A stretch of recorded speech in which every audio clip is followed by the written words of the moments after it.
Hello, how are you? I'm well, thank you very much. Are you excited about Very today? excited about this film. I've heard a lot about it. Generally, I don't like horror films.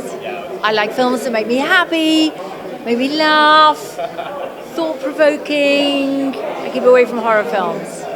So how are you going to do today? I just don't know. It's a family call-up, so I'm here.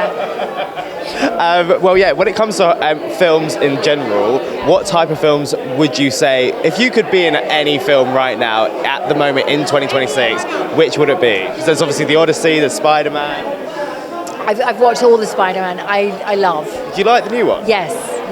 I love Spider-Man. Watched them all. Haven't seen the new one yet. There is a new film coming out, and it's a book called Yesteryear. Heard about this. It sounds amazing. Absolutely. Anne Hathaway has already swooped in, bought the rights, going to star in it. I've just read the book. I've been away on holiday, and I was like in the book like this. And I think it's going to be amazing, and I cannot wait. Outside of that, I always say, if Mark says to me, my fiance, if he says to me, oh, it's a film, I say, is Jennifer Aniston in it, and does it have a happy ending? Is there really? I've got to talk about your career. You've had such an incredible career over the years, starting with Blue Peter, which I loved. What was it like working on Blue Peter? It's the University of Television. It was an absolute honour to spend so many years doing it. It took me, though, 31 years to get my gold Blue Peter badge, which I was awarded last year. 31 blooming years to get it. Anyway, I got it last year, so I was immensely proud. I think it's one of those things that will stay with me for the rest of my life, but I'm very proud of it. When it comes to also, for people that want to be a presenter, what advice would you give them? Somebody once said to me, the art of being a good television presenter is being natural in unnatural circumstances. Because it's not natural, even what we're doing. We're having a chat, you're holding a microphone in front of me, there's a camera, there's a light, we're in this environment. So I think it's to cut through that, cut through the hole of the lens, that black hole, and just talk to one person. What would you say is the difference between working on a children's show like Blue Peter to then doing maybe like GMTV? Because obviously GMTV could be, you're dealing with loads of different news stories. Yeah. Can that be, how do you separate the differences? I don't think I ever did completely. I think I just sort of went from Blue Peter into GMTV and thought, what the hell have I done? Take me back to Blue Peter now.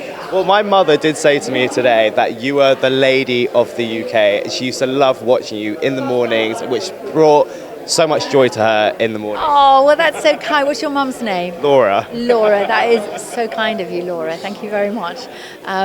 So I think you, when I arrived at GMTV, I was quite intimidated, of course, by a lot of journalists, until I realised that all I had to do was be the person at home, to ask the question that your mum wanted to know the answer to.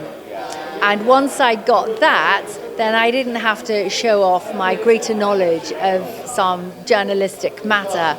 All I had to do was ask the questions that she wanted to know the answers to. And I think then I think news was very different then. I don't think we weren't filling the 24-hour news monster in the same way. So people waited for their news. And I think it was a different world. Well, yeah, it was less channels, so more people were watching now instead of today. So we had, compared to the ratings today, we had fantastic viewing figures. But then we did, Sky News wasn't up and running. Channel 4 just had the Big Breakfast, which was completely different. So if you're going to watch the Big Breakfast, you weren't going to watch us. The BBC wasn't as good as it is now. It was very sharp now. It's an excellent programme. But it wasn't at the time. So to be perfectly honest, we didn't have a lot to fight against.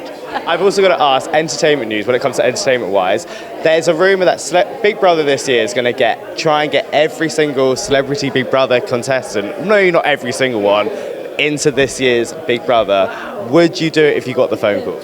Well, obviously, I am very proud that I did the very first Big Brother, can't even say that. I did the very first Big Brother for Comic Relief. We didn't get paid. It was all a bit of a laugh. It was a bright idea from Richard Curtis, Jack D. Well, you know the lineup.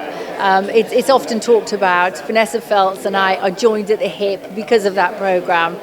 And so Claire Sweeney and myself, in fact, Vanessa, Claire and I shared a bedroom, and we are still good friends, and we still turn up for each other. So I am very proud to have done that one, because it was a very important one to do, because without that, there wasn't I'm a Celebrity anything. Richard Curtis and his bright idea to raise awareness for Comic Relief changed the course of television history. Did you have all the chickens in the house as well? Yes, we did. We had the chickens. Thank you for reminding me. We had the chickens. What was that like, hearing them in the morning? It was lovely. I used to love going to the greenhouse, the chickens, the tomatoes. Look how Big Brother has changed. What advice would you give to the contestants going in? Because obviously it's still an intense, even though you do it for charity, you are still living under cameras for 24 hours. Well, I would say, and I always think this is shocking, when it's I'm a Celebrity, get me out of here, or Big Brother, that contestants still say, no, I didn't realise what I was letting myself in for. Don't be ridiculous. You've got YouTube. You can study, you can SWOT, you can look at everybody, everything. You can see where people got it right, where they got it wrong. The only thing that I would say to anybody is that Big Brother, metaphorically speaking, undresses you straight away. You can't hide yourself in there. You can't hide the person that you are. So if you think that if you have a little side to you, maybe don't go in. I just realised everyone's going in, but lastly, what else? You and I are still chatting, and they've all got to see the film. If it was me, I'd be chatting to you for the whole film. Lastly, what else can we expect from you in the future?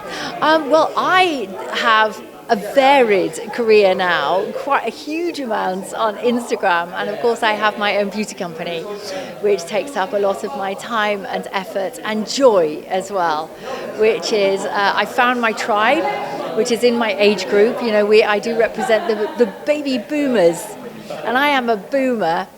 And I love my boomer friends, so I'd say that probably by Anthea takes up most of my time, but I still do lots of other things. It was an honour to meet you, and thank you so much for your time. You as well. Love to you, Mum. I will do. Thank you.